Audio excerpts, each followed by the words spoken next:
Hello students, मैं कुमकुम Sharma A1 educate lens में आपका स्वागत है। हम प्रीवियस क्लासेस में क्लास 10th का लाइफ प्रोसेसेस पढ़ रहे थे और उसमें हमने मोड ऑफ न्यूट्रिशन को पढ़ लिया था। पिछली जो क्लास थी उसमें हमने डाइजेस्टिव सिस्टम को भी पढ़ा था। आज की जो हमारी क्लास है वो ट्रांसपोर्टेशन के ऊपर है।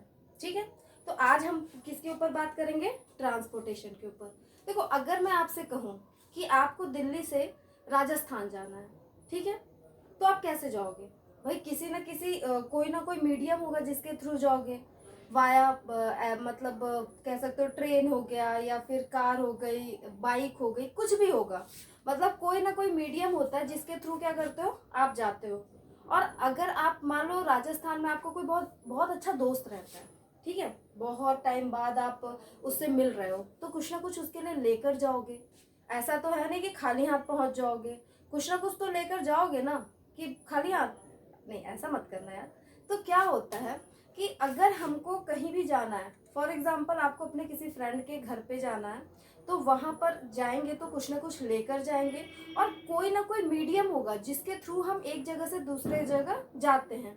इसे ही तो ट्रांसपोर्टेशन कहते हैं। मतलब ट्रांसपोर्टेशन क्या होता है? एक जगह से दूसरे जगह जाना ट्रांसपोर्टेशन है और किसी ना किसी मीडियम के थ्रू होता है। ठीक है, तो ह्यूमंस में अगर हम खुद की बात करें, क्योंकि यहाँ पे हम ट्रांसपोर्टेशन किसके बारे में पढ़ेंगे?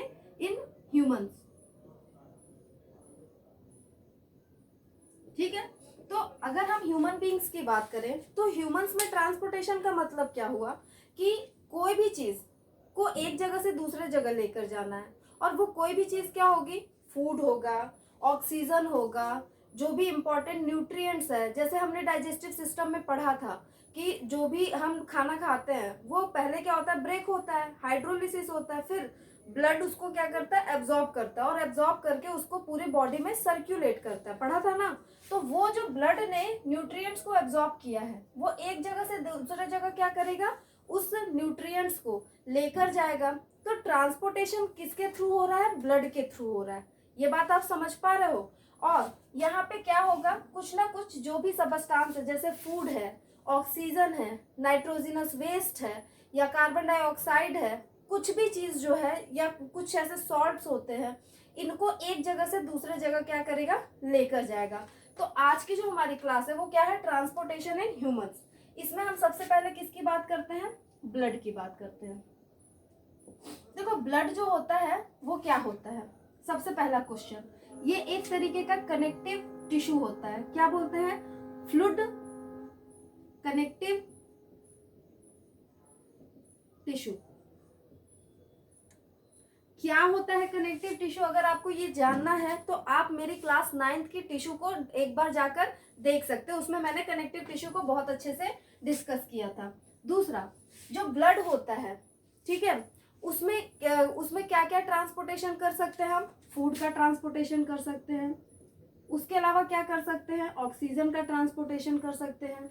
जो भी कार्बन डाइऑक्साइड है उसका कर सकते हैं। कुछ नाइट्रोजनस वेस्ट होते हैं, ठीक है, हम देखेंगे क्या क्या होते हैं, उसका कर सकते हैं। तो हम क्या कर सकते हैं?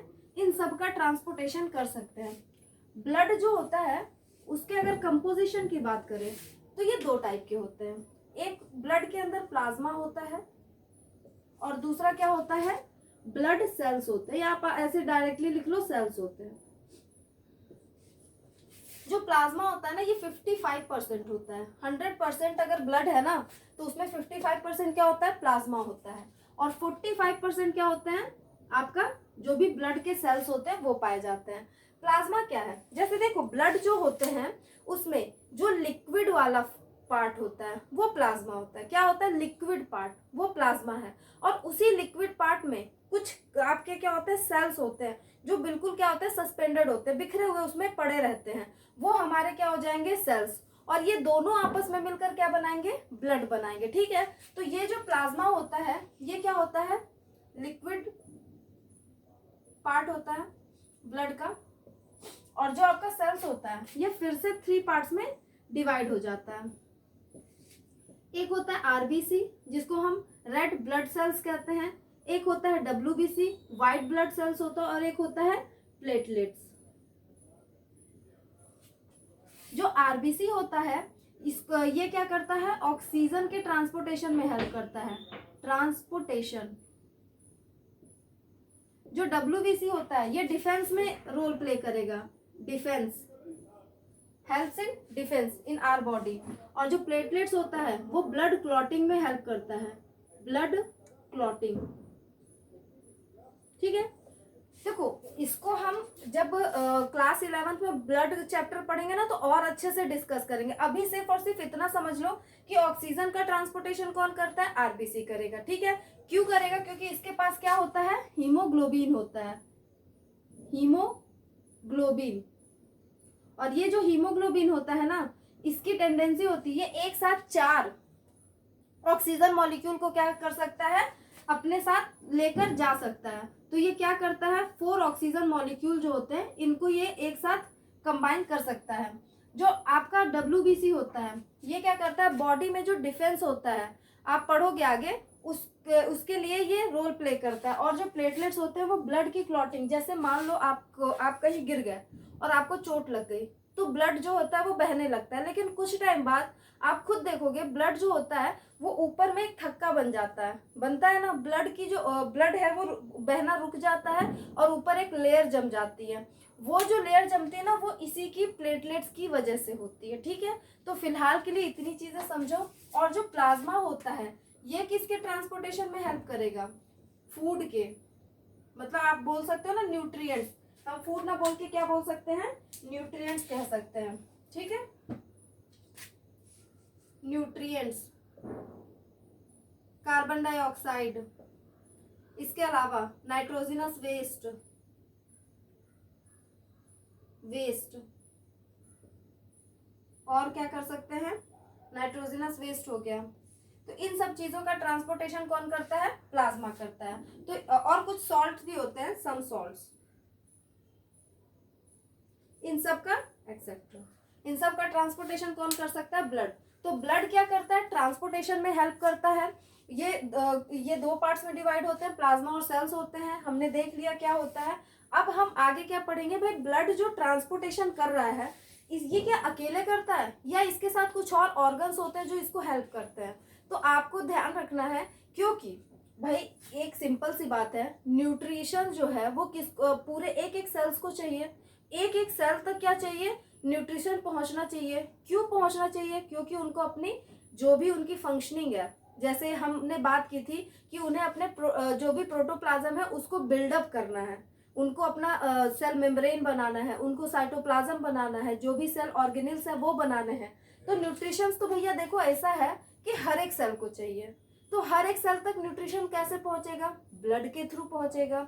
तो इस ब्लड का काम क्या है, न्यूट्रिशंस को हर एक सेल तक पहुंचाना, एक सेल तक न्यूट्रिशंस को पहुंचाना, वहां से जो भी वेस्ट मटेरियल है उसको लेना और फिर आगे जहां भी डंप होगा वहां कर देना। हम देखेंगे कहाँ पे क्या होता है। ये किसके थ्रू होता है, हार्ट के थ्रू होता है। जो हार्ट होता है वो क्या करेगा, पंप करता है, और इसी पंपिंग के थ्रू क्या होगा, ये ब्लड जो है वो हर एक सेल तक जाएगा। कैसे जाएगा अब हम देखेंगे। ठीक है, तो फिलहाल आप इसको लिख लो और फिर हम आगे कंटिन्यू करते हैं हार्ट को।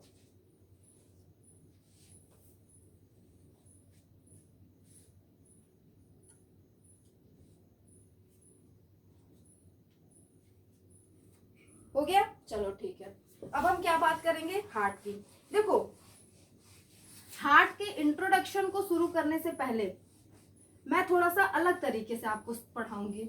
यहाँ पर हम सबसे पहले इवोल्यूशन देखेंगे, हार्ट का इवोल्यूशन। जैसे हमें पता है कि एनिमल्स जो है उनका धीरे धीरे इवोल्यूशन हुआ, और जैसे जैसे इवोल्यूशन हुआ वैसे वैसे ही उनके ऑर्गन्स में भी क्या हुआ, मॉडिफिकेशन होता चला गया।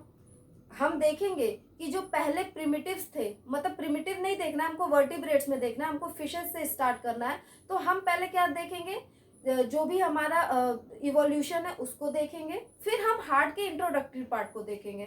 ठीक है, तो और जो भी चीजें मैं पढ़ाऊंगी वो कुछ भी आपका अननेसेसरी नहीं है। चाहो तो एक बार आप पूरी क्लास कंप्लीट करके आप अपनी एनसीईआरटी की बुक की एक लाइन पढ़ना।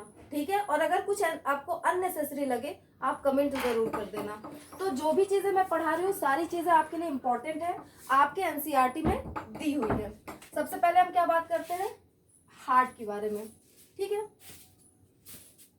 देखो सॉरी, हम सबको पता है कि हार्ट क्या है, एक पंपिंग ऑर्गन है। क्या है? पंपिंग ऑर्गन होता है।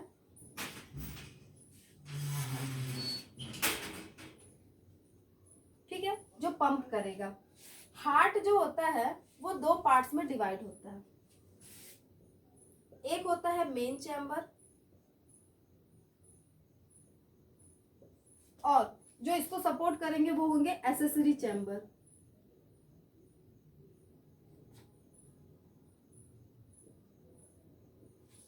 जो मेन चैम्बर होते हैं उनमें क्या क्या आता है? एट्रियम आएगा और वेंट्रिकल्स आएंगे।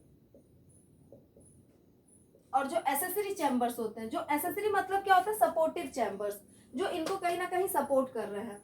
ये तो हमेशा होगा, कोई भी हार्ट हो उसमें ये मेन चैम्बर जो है वो हमेशा ही पाया जाएगा, चाहे कोई भी हार्ट हो। लेकिन ये एसेसरी चैम्बर्स जो होते हैं ना, ये हो भी सकते हैं और नहीं भी हो सकते। ठीक है, इसमें कौन सा आता है?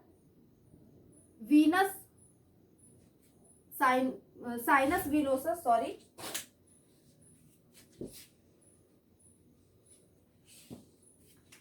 क्या आता है? Sinus venosus. और दूसरा होता है कोनस आर्टीरियोसस या ट्रंकस आर्टीरियोसस। आर्टीरियोसस, ठीक है, ये एसेसरी चैम्बर्स होते हैं। देखो, जो आपका क्या होता है? एट्रियम होता है। ये क्या करता है? रिसीविंग ब्लड,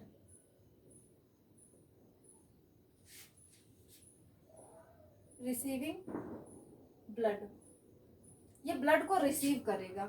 और जो आपका वेंट्रिकल्स होते हैं वो क्या करते हैं? आपके जो वेंट्रिकल्स होते हैं, देखो,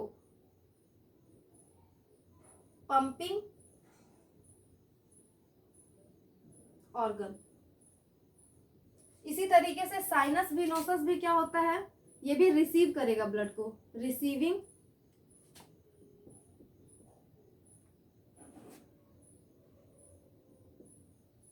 या रिसीव ब्लड लिख लो, चलो रिसीविंग ही लिख लो, ब्लड। और ये क्या होता है? Pumping organ.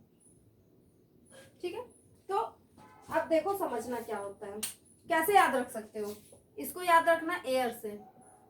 Atrium is receiving, blood को रिसीव करेगा। और इसको याद रखना वीआईपी, वेंट्रिकल इज पंपिंग। ठीक है, तो एट्रियम क्या करता है? रिसीव करता है ब्लड को, और वेंट्रिकल्स क्या करता है? पंप करता है।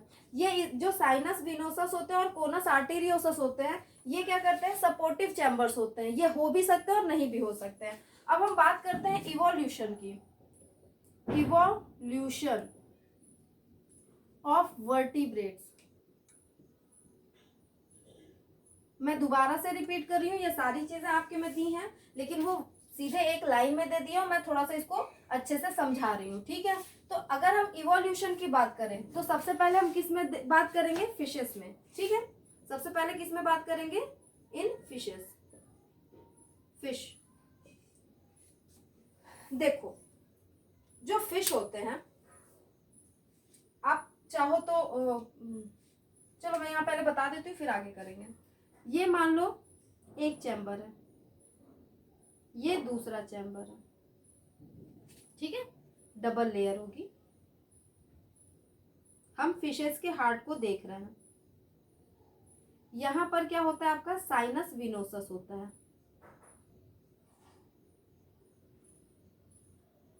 ठीक है, थोड़ा सा सुंदर सा बना देती हूँ, आप भी क्या याद रखोगे? कभी याद रख लेना यार। और अगर वीडियो पसंद आए तो उसको लाइक भी करना, सब्सक्राइब भी करना। ये होता है आपका क्या? Sinus venosus. ये आपका हो गया एट्रियम, ये हो गया आपका वेंट्रिकल। और यहां पर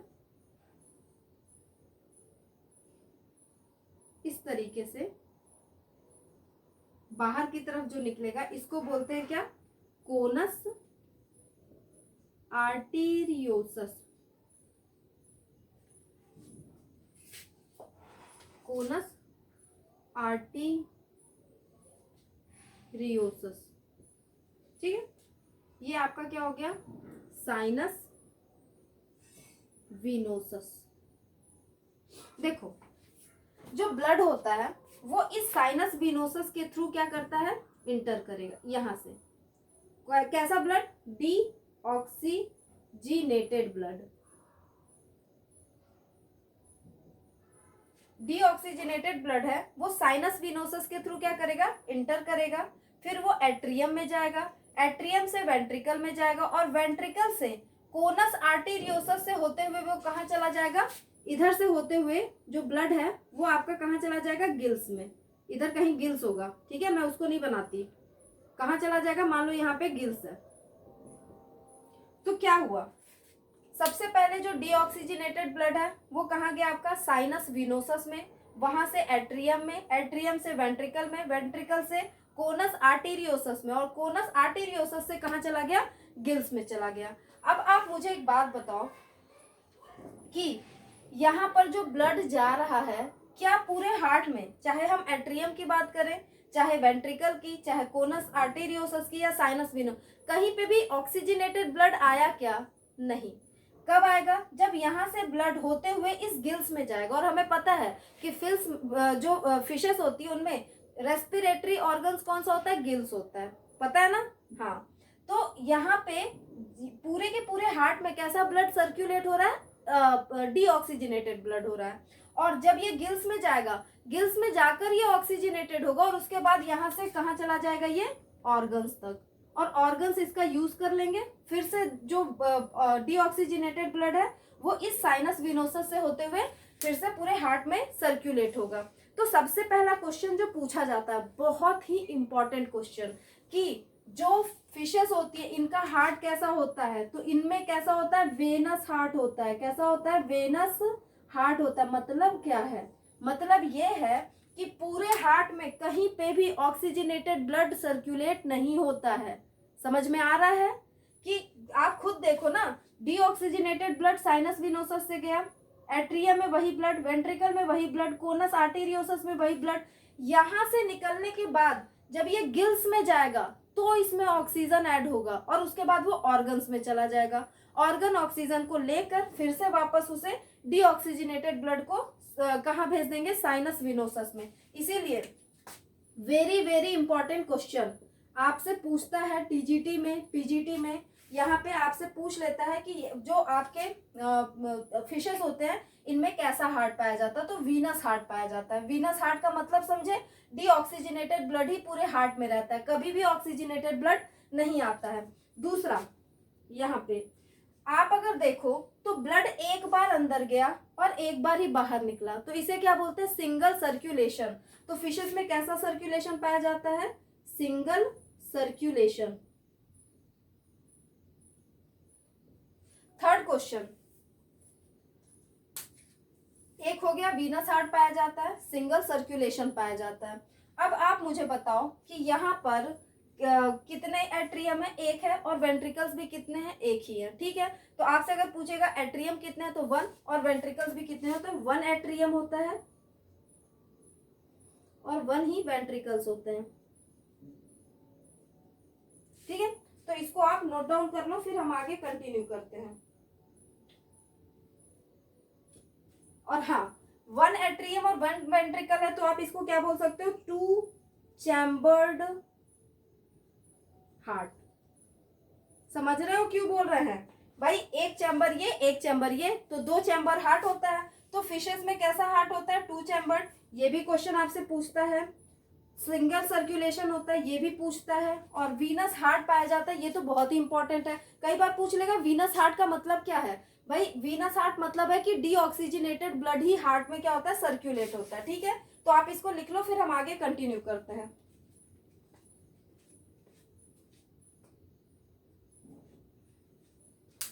चलो ठीक है, ये आपने कर लिया होगा। अब हम बात करेंगे किसकी,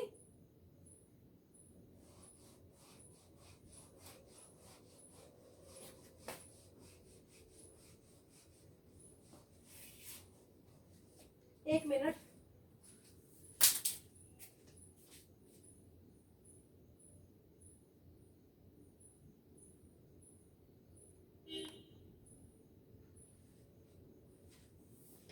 सॉरी फॉर डिस्टर्बेंस। चलो अब हम बात करेंगे किसकी, दूसरी। भाई फिशेस आए, फिशेस के बाद कौन आए थे, एम्फीबियंस। तो अब हम बात करेंगे, मैं इसको मिटा देती हूँ ताकि हमारे पास थोड़ा स्पेस हो और हम चीजों को और अच्छे से लिख सके। तो सबसे पहले हमने देख लिया वीनस हार्ट के बारे में, किसमें पाया जाता है, फिशेस में पाया जाता है। ठीक है, अब हम बात करते हैं किसकी, इन फिशेस, इन एम्फीबियंस।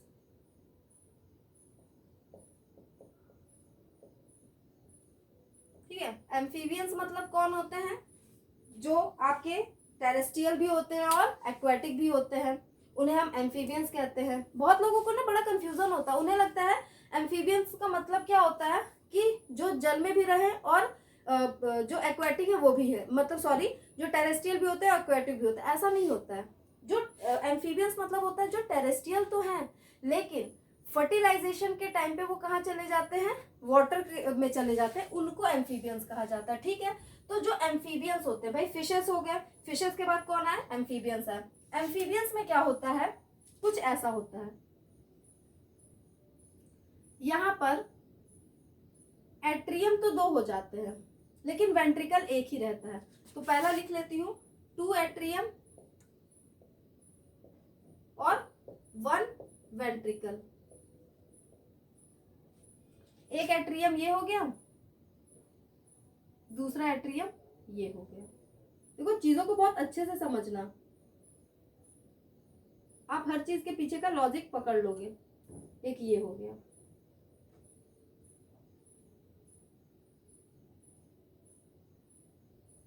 और वेंट्रिकल कैसा होता है, कुछ इस तरीके से।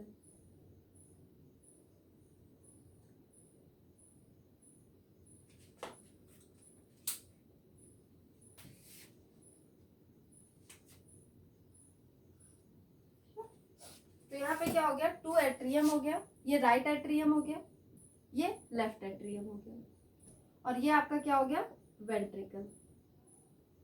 तो अगर आपसे कोई पूछे कि एम्फीबियंस में कितने चैम्बर्ड हार्ट होता है, तो आप क्या बताओगे, 3 चैम्बर्ड, 3 चैम्बर्ड। और ये क्वेश्चन आपके इस साल जो टीजीटी, यूपी टीजीटी हुआ था ना, आप जाकर देखना, वहां पे क्वेश्चन पूछा था फ्रॉग में कितने चैम्बर्ड हार्ट होता है। तो फ्रॉग भी क्या है, एक एम्फीबियन है, तो कितना होगा, 3 चैम्बर्ड। कैसे, 2 एट्रियम है और 1 वेंट्रिकल है। अब देखो होता क्या है, यहां पे क्या होगा, वही कोनस आर्टेरियोसस होगा, यहां भी होगा, और इस जगह पे क्या होगा आपका, सॉरी, साइनस विनोसस होगा, और ये क्या हो जाएगा आपका, कोनस आर्टेरियोसस, और ये क्या हो गया आपका, साइनस विनोसस। अब देखो क्या होगा, एक्चुअली में ये जो आपका, ये भी साइनस विनोसस है, यहां से जो ब्लड आता है वो हमेशा कैसा होता है, डीऑक्सीजिनेटेड, ऑक्सीजिनेटेड। ठीक है, और जो यहां से ब्लड आएगा वो होता है ऑक्सीजिनेटेड। ठीक है, यहां से जो ब्लड आ रहा है, राइट एट्रियम से जो ब्लड आ रहा है वो कैसा होता है, डीऑक्सीजिनेटेड ब्लड। लेफ्ट एट्रियम से जो ब्लड आ रहा है वो ऑक्सीजिनेटेड ब्लड होता है। दोनों ब्लड आकर कहाँ मिलेंगे, इस वेंट्रिकल में आ जाएंगे। अब आप बताओ, एक तरफ से एक तरफ से डीऑक्सीजिनेटेड ब्लड, एक तरफ से ऑक्सीजिनेटेड ब्लड, जब आकर वेंट्रिकल में मिक्स होंगे तो कैसा हो जाएगा, जो वेंट्रिकल में ब्लड है ये कैसा हो जाएगा, मिक्स्ड ब्लड।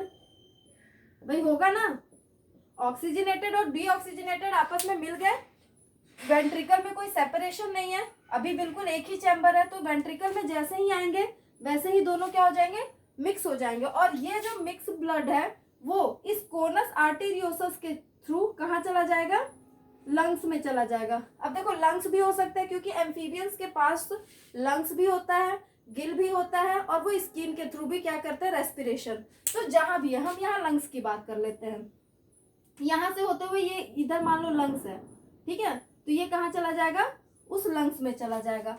तो आप अगर ध्यान से देखो तो यहाँ क्या हो रहा है, 3 चैम्बर्ड हार्ट है, 1, 2 और 3। ठीक है, यहाँ पर जो आपका वेंट्रिकल है उसमें ब्लड क्या हो रहा है, मिक्स हो रहा है, और ये ब्लड ही क्या हो रहा है, आगे जो भी ऑर्गन लंग्स तक जाएगा, वहां से वो आगे जिस भी ऑर्गन तक उसको लेकर जाना है वो लेकर चला जाएगा। ठीक है, तो एम्फीबियंस में कैसा होता है, 3 चैम्बर्ड होता है, 2 एट्रियम होते हैं, तो 2 वेंट्रिकल्स होते हैं। अब आपसे अगर क्वेश्चन पूछूं, भाई फिशेस में तो क्या था, सिंपल सा एक ही सर्कुलेशन था। अब यहाँ पे देखो, ब्लड 2 जगह से आ रहे हैं लेकिन निकल तो एक ही बार रहा है ना, ब्लड 2 बार आ रहा है लेकिन निकल तो एक ही बार रहा है, तो यहाँ पे डबल सर्कुलेशन तो हो रहा है। भाई एक बार ब्लड इधर से आया और एक बार ब्लड इधर से आया, तो आ तो 2 जगह से रहा है लेकिन निकल एक ही जगह से रहा है, तो डबल सर्कुलेशन तो है लेकिन इनकम्प्लीट डबल सर्कुलेशन। समझ में आ रहा है क्यों? तो यहाँ क्या होता है, incomplete double circulation. I hope you understand. ठीक है, अब हम बात करते हैं एम्फीबियंस हो गया, भाई फिश हो गया, फिर एम्फीबियंस हो गया। अब किसकी बात करेंगे, रेप्टाइल्स की बात करेंगे। ठीक है, तो अगर हम बात करते हैं इन रेप्टाइल्स, तो देखो रेप्टाइल्स जो होते हैं उनमें भी क्या होता है, 3 चैम्बर्ड हार्ट होता है, एक्सेप्ट, मैं यहां लिख देती हूँ 3 चैम्बर्ड हार्ट, एक्सेप्ट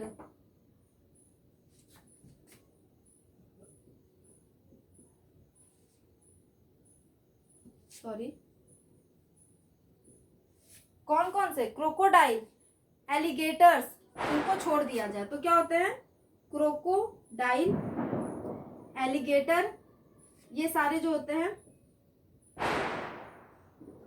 इनको अगर छोड़ दे, जैसे जिनको आप बोलते हैं ना मगरमच्छ, घड़ियाल, उनको छोड़ दे तो जितने भी रेप्टाइल्स होते हैं उनमें भी 3 चैम्बर्ड हार्ट होता है। अब आप बोलोगे जब 3 चैम्बर्ड ही हार्ट होता है तो फिर इसको अलग से क्यों पढ़ना है, क्योंकि यहाँ पे क्या होता है, वेंट्रिकल में सेपरेशन देखने को, देखो यहाँ वेंट्रिकल की, देखो एक चीज याद रखिएगा, ये भी डबल लेयर है। ठीक है, सॉरी बट ये भी क्या है, डबल लेयर है।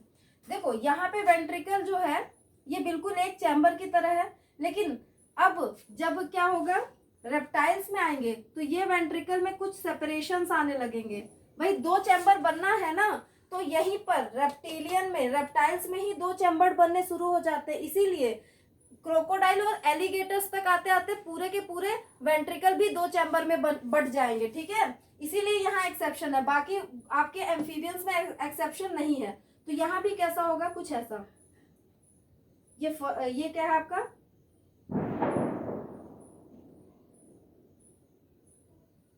एट्रियम है, ये भी एट्रियम है। मैं थोड़ा सा इसको नीचे बना दूं क्या,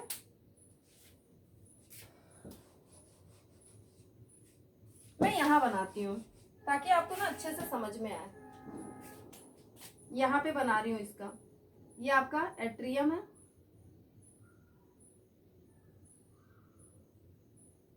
ये भी एट्रियम है, यहाँ पे क्या होगा, ये वेंट्रिकल है,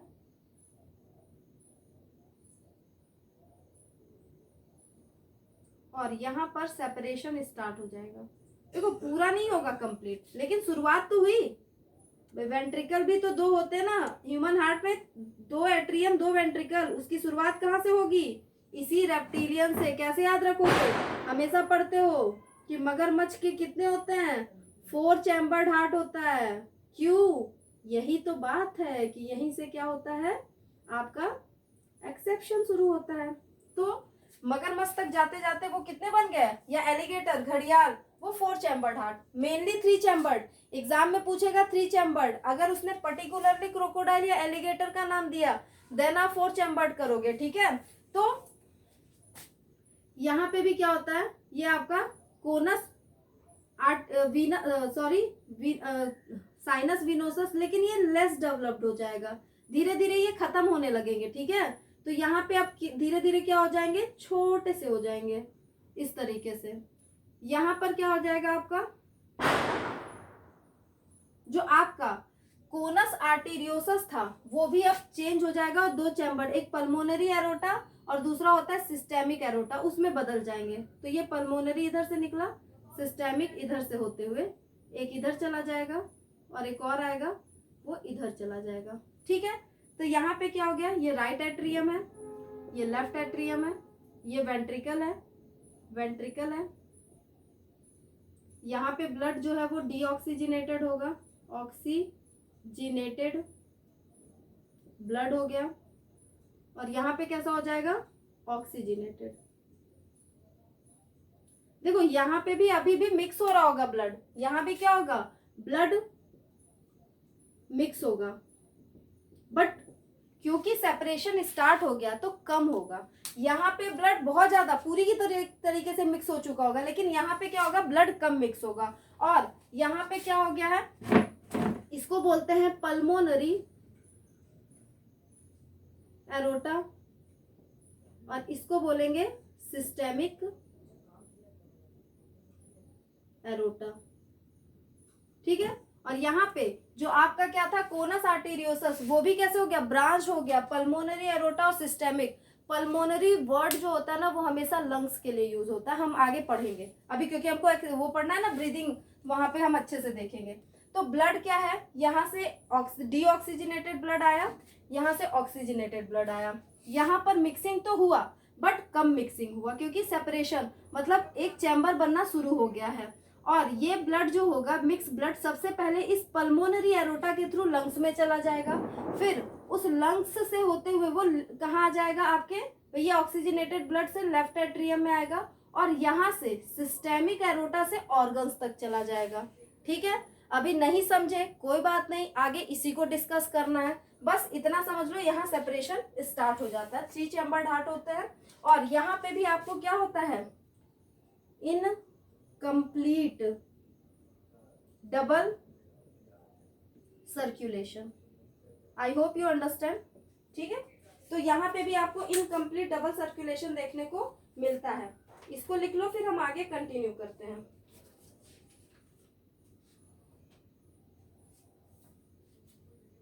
अब हम बात करेंगे किसकी, एवियंस की, मैमल्स की और क्रोकोडेलियन हार्ट की। ठीक है, कंप्लीट हो गया। चलो अब हम बात करेंगे किसकी, पक्षी, मैमल्स और क्रोकोडाइल। भाई था तो रेप्टाइल ही, लेकिन उसका हार्ट कैसा है, 4 चैम्बर्ड है, तो उसी की बात करेंगे। तो किसकी बात होगी अब आपकी, एवियन, मैमल्स, मैमेलियन एंड क्रोकोडेलियन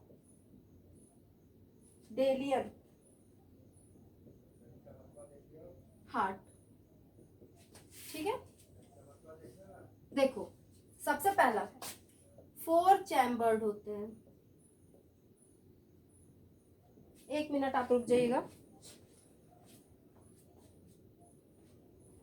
हाँ जी ठीक है, कैसे होते हैं, 4 चैम्बर्ड होते हैं, 2 एट्रियम और 2 वेंट्रिकल। हमने देखा था कि रेप्टाइल में वेंट्रिकल में सेपरेशन स्टार्ट हो गया था, मतलब कि वहां पे जो वॉल थी वो 2 में बंटना शुरू कर दी थी, और क्रोकोडाइल तक आते आते वो बट भी चुकी थी। इसके बाद एवियन आए और मैमेलियंस आए, मैमल्स आए। ठीक है, तो इनमें कैसा हो गया, 4 चैम्बर्ड हार्ट देखने को मिल जाता है।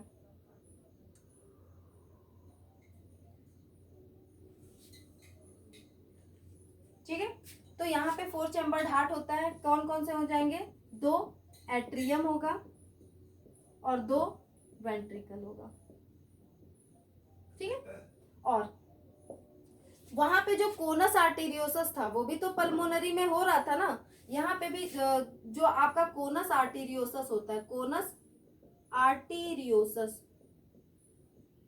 ये भी क्या होता है, 2 चैम्बर्ड में, मतलब 2 इसके आर्म्स बन जाएंगे। एक को बोलेंगे पल्मोनरी एरोटा और दूसरा क्या होता है, सिस्टेमिक एरोटा। देखो याद रखिएगा आप, पल्मोनरी वर्ड हमेशा किसके लिए यूज होता है, लंग के लिए। ठीक है, तो ये जो पल्मोनरी एरोटा होगा, ये ब्लड को कहाँ लेके जाएगा, लंग्स में लेके जाएगा। और हमें पता है लंग्स ही क्या करता है, ब्रीदिंग में हेल्प करता है। तो यहाँ पे क्या होगा, जो डीऑक्सीजनेटेड ब्लड है वो किस में कन्वर्ट हो जाएगा, ऑक्सीजनेटेड। फिर वो आपके ऑक्सीजनेटेड ब्लड जो है वो आपके लेफ्ट एट्रियम में आएगा, और लेफ्ट वेंट्रिकल से होते हुए फिर सिस्टेमिक एरोटा उसी ब्लड को कहाँ पहुंचा देगी, ऑर्गन्स में, मैम कुछ समझ नहीं आया, बिल्कुल नहीं आया होगा, चलो ठीक है, इसको अच्छे से समझा देते हैं। देखो फिर से हम बनाएंगे एक एट्रियम, ये बन गया एक वेंट्रिकल, सॉरी दूसरा एट्रियम, थोड़ा सा नीचे बनाते हैं।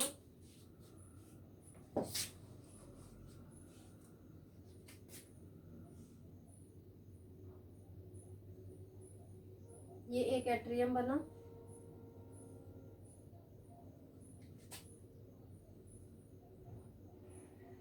ये दूसरा एट्रियम, ठीक है, ये वेंट्रिकल हो गया।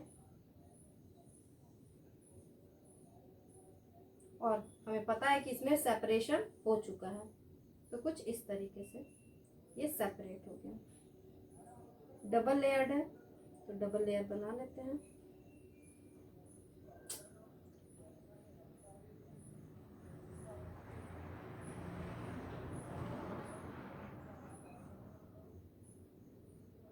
ठीक है, ये डबल लेयर्ड हो गया। अब देखो यहाँ पर थोड़ा दूर दूर हो गया, इसको थोड़ा सा पास कर देती हूँ मैं।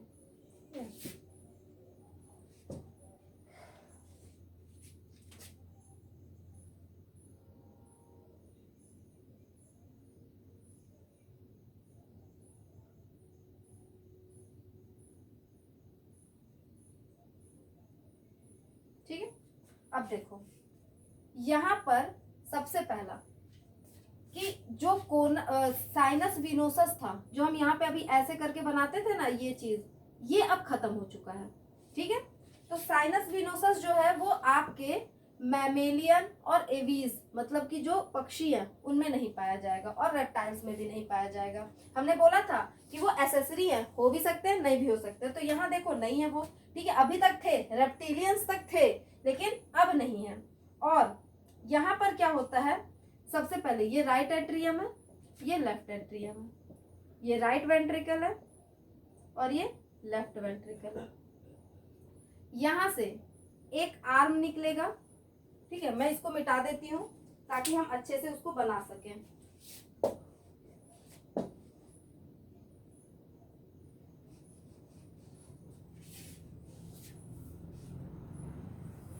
One minute. यहां से इस चैम्बर से होते हुए एक आर्म निकलेगा। ठीक है,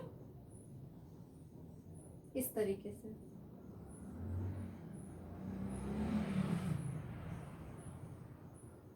इसे बोलेंगे पल्मोनरी एरोटा। और मैं तब से चिल्ला चिल्ला के बता रही हूँ कि पल्मोनरी एरोटा का मतलब ही क्या है, ये लंग्स तक जाएगा। पल्मोनरी का मतलब ही होता है।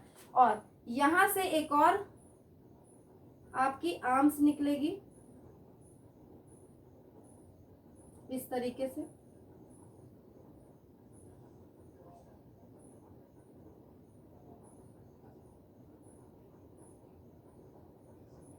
ये ठीक है, मैं थोड़ा इसको डार्क कर देती हूँ। डार्क होता नहीं है भाई, ब्लड को लेके जा रहा है तो ऐसा नहीं है कि बहुत सॉलिड है, खोखला है, तभी तो ब्लड इसके अंदर फ्लो होगा ना। सिर्फ दोनों को डिफ्रेंशिएट करने के लिए किया, क्योंकि मेरे पास दूसरा कलर का मार्कर फिलहाल नहीं है। ठीक है, नेक्स्ट क्लास में पक्का उसको रखूंगी ताकि आपको और अच्छे से समझा सकूं। फिलहाल आप थोड़ा सा मैनेज कर लीजिए। इसको बोलेंगे सिस्टेमिक एरोटा। ठीक है, अब देखो क्या होता है, जो ब्लड है यहां से कैसा ब्लड आएगा, डी ऑक्सीजिनेटेड ब्लड। और यहां से कैसा ब्लड आएगा, ऑक्सीजिनेटेड ब्लड। सबसे पहला कैसा होता है, फोर चैम्बर्ड होता है, मैंने लिख दिया है। ठीक है, अब देखो जो डीऑक्सीजनेटेड ब्लड है, समझना सबसे पहले वो राइट एट्रियम में आएगा, राइट एट्रियम से राइट वेंट्रिकल में जाएगा डीऑक्सीजनेटेड। फिर ये पल्मोनरी एरोटा से होते हुए कहाँ चला जाएगा, लंग्स में। ठीक है, लंग्स में जाकर क्या होगा, वो प्यूरिफाई मतलब वो ऑक्सीजनेटेड हो जाएगा। अब यहाँ पे जो ऑक्सीजनेटेड ब्लड है वो कहाँ चला जाएगा, भाई हमें दिख तो रहा है जैसे ये पल्मोनरी एरोटा। चलो इसको हम आगे फिर डिस्कस करेंगे, फिर से मैं समझाती हूँ। Blood right, deoxygenated blood right atrium में गया, राइट एट्रियम से राइट वेंट्रिकल में, राइट वेंट्रिकल से एक आर्म्स निकलेगी, एरोटा निकलेगी, जो क्या होगी, लंग्स तक ब्लड को लेकर जाएगी, क्योंकि ये डीऑक्सीजनेटेड है तो लंग्स में जाएगा और ऑक्सीजन मिक्स हो जाएगा। जब ऑक्सीजन मिक्स हो गया तो वो ब्लड कहाँ आ जाएगा, आपके लेफ्ट एट्रियम में। कैसे आएगा हम देखेंगे, अभी थोड़ा सा पेशेंस रख लो भाई। तो लेफ्ट एट्रियम में आया, लेफ्ट एट्रियम से कहाँ आ जाएगा, लेफ्ट वेंट्रिकल में।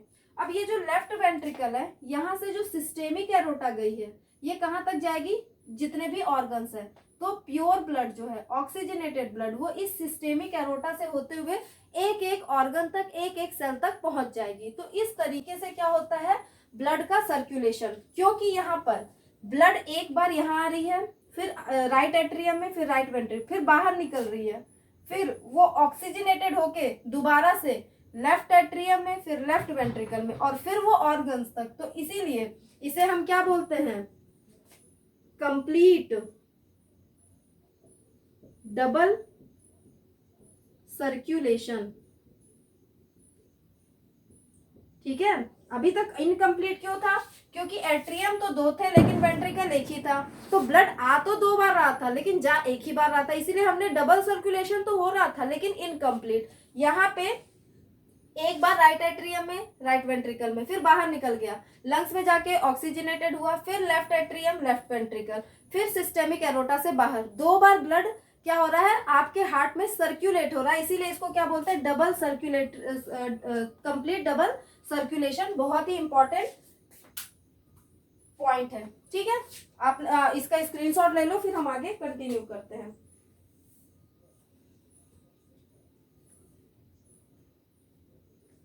हो गया, चलो ठीक है।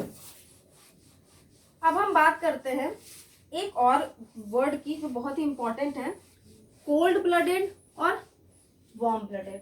क्या मतलब है, गर्म खून और ठंडा खून, यही मतलब है। अरे नहीं भैया, ये मतलब नहीं है। देखो, जो एनिमल्स होते हैं वो कोल्ड ब्लडेड हो सकते हैं या फिर वार्म ब्लडेड। क्वेश्चन आता है कौन से एनिमल वार्म ब्लडेड है, कौन से एनिमल कोल्ड ब्लडेड है।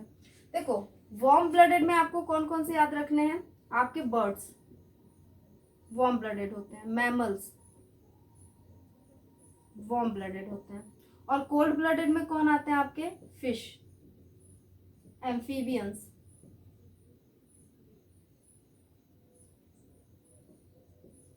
फीबियंस, और फिर क्या आते हैं, रेप्टाइल। ये किस में आता है, कोल्ड ब्लडेड में। क्या मतलब है समझना।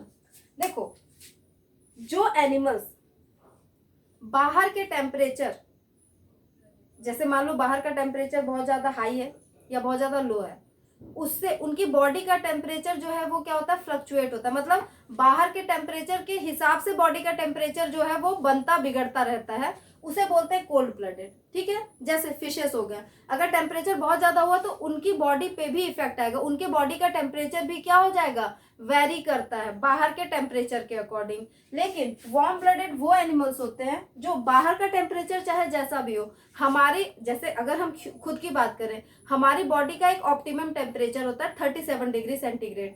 ठीक है, जब उससे ज्यादा हो जाता है तो हम कहते हैं ना फीवर हो गया, तो वो टेम्परेचर ज्यादा हो जाता है। छोड़ो, वो बात अलग है। यहाँ पे क्या है कि भाई बॉडी का जो भी टेम्परेचर है बाहर के इन्वायरमेंट से वो फ्लक्चुएट नहीं करता, चाहे बाहर का टेम्परेचर कितना भी हाई हो या फिर कितना भी लो हो, हमारी बॉडी का टेम्परेचर फिक्स है, मतलब फिक्स है।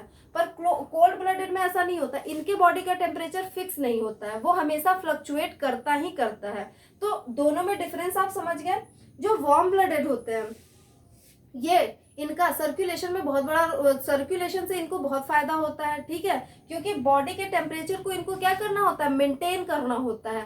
तो ये सर्कुलेशन, जो ट्रांसपोर्टेशन हो रहा है, सर्कुलेशन हो रहा है, उसका यूज बॉडी के टेम्परेचर को मेंटेन करने में करते हैं। लेकिन इनके साथ ऐसा नहीं है, हमने बताया ना कि बाहर के टेम्परेचर के हिसाब से इनका टेम्परेचर चेंज होता रहता है। ठीक है, तो ये सारी चीजें आपकी पूरी एनसीईआरटी में, अगर आपको ऐसा लगता होगा कि ये चीजें मैंने कुछ भी एक्स्ट्रा बताई हैं, तो आप oxygen enter the blood in the lungs, जो आपका टॉपिक है, जो लंग्स के नीचे में एनसीईआरटी में, उसको पढ़ना। एक एक लाइन को पढ़ोगे, सारे क्वेश्चन यहीं से पूछे गए हैं, ठीक है। और उसकी हर एक लाइन से सारे के सारे आपके टीचिंग एग्जाम में क्वेश्चन पूछे गए। तो आप इसको पढ़ते रहो, आप खुद जाकर देखो ना भाई। अगर आपको देखना है तो आप क्रॉस चेक करो, जितने क्वेश्चन बताए। जैसे फिश जो होता है उसका हार्ट कैसा होता है, वीनस हार्ट होता है। रीजन क्या होता है समझ गए थे।